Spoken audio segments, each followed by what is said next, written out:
ادریس علیہ السلام جنہوں نے اس دنیا میں سب سے پہلے قلم، کپڑے اور ہتھیار بنا کر انسانیت کے لیے ترقی کے راستے ہموار کیے، لیکن آپ پر جو صحیفہ نازل ہوا اسے بائبل سے الگ کیوں کر دیا گیا؟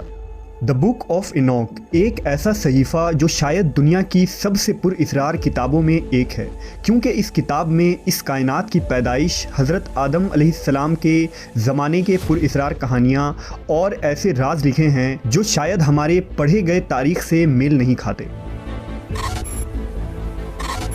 جائنٹس، علم نجوم، پورٹلز اور خلائی مخلوق سے حضرت ادریس علیہ السلام کا جنگ کرنا، یہ تمام چیزیں اس کتاب کو مزید پر اسرار بنا دیتی ہے۔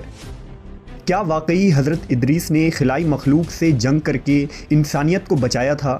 اسلامی روایات اس کے متعلق کیا کہتی ہے؟ کیا ماڈرن سائنس کا سب سے بڑا سوال یعنی ایلین اور پورٹلز کا حضرت ادریس کی زندگی اور دور سے کوئی تعلق ہے؟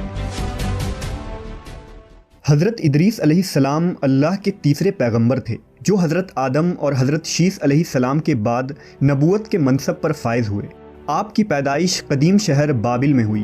روایتوں کے مطابق حضرت ادریس نے دنیا میں لوگوں کو سب سے پہلے لکھنے پڑھنے اور تعلیم حاصل کرنے کا درس دیا۔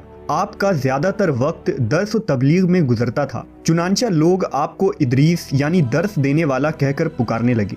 آپ علیہ السلام حضرت شیث کے 5ویں نسل سے تعلق رکھتے تھے۔ مورخین کے مطابق حضرت ادریس حضرت آدم کے 500 سال بعد اور حضرت نوح علیہ السلام سے 1000 سال پہلے پیدا ہوئے۔ حضرت آدم علیہ السلام کے بیٹے حضرت شیث کا انتقال ہوا تو کچھ عرصے بعد ان کے پیروکار بہت کم تعداد میں باقی رہ گئے۔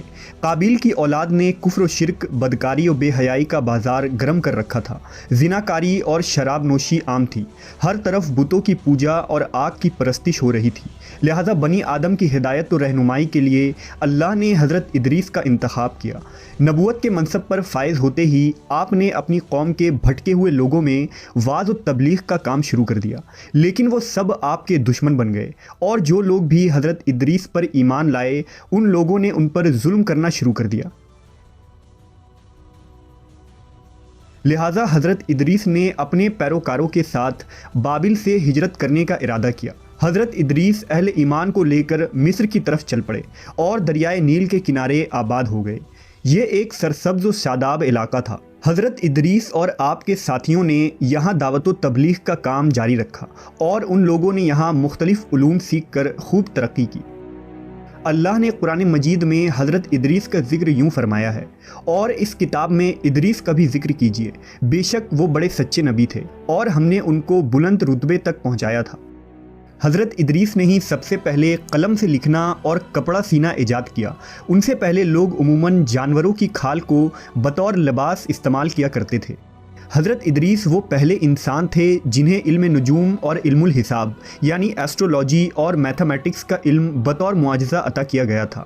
کہا جاتا ہے کہ آپ کو 72 زبانوں کا علم تھا اور دنیا کی تمام قدیم بنیادی زبان مثلاً عربی، سریانی، لاطینی، یونانی، عبرانی اور مصری زبان کی بنیاد آپ نے ہی رکھی تھی۔ حضرت ادریس پر 30 صحیفے نازل ہوئے جو اس وقت کے لوگوں کے لیے رہنمائی تھی۔ آپ نے ہی اسلحہ اور ہتھیار بنانے کے فن کو عام کیا۔ مورخین نے لکھا ہے کہ چونکہ بنی قابیل بار بار آپ کے علاقے پر حملے کیا کرتے تھے، لہذا آپ نے اسلحہ بنائے اور ان سے کئی بار خون ریز جنگ بھی لڑی۔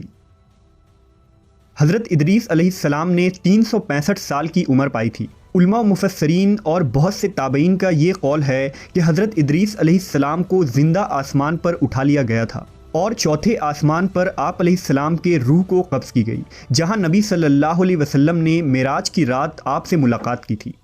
مشہور مصنف جمال الدین القفلی نے لکھا کہ عراق و ایران کے سرحدی علاقوں میں آباد التیمہ نامی ایک قوم حضرت ادریس کی باقی بچے ماندہ قوم میں ہیں، جو سائبین کی ایک شاخ ہیں۔ یہ لوگ خود کو ادریسی کہتے ہیں۔ یہ لوگ ستارے کو اپنے دینی رسومات کا ماخذ سمجھتے ہیں اور اپنی عیدیں اور قربانیاں ستاروں کے عروج اور رجوع کے وقت کے مطابق مقرر کرتے ہیں۔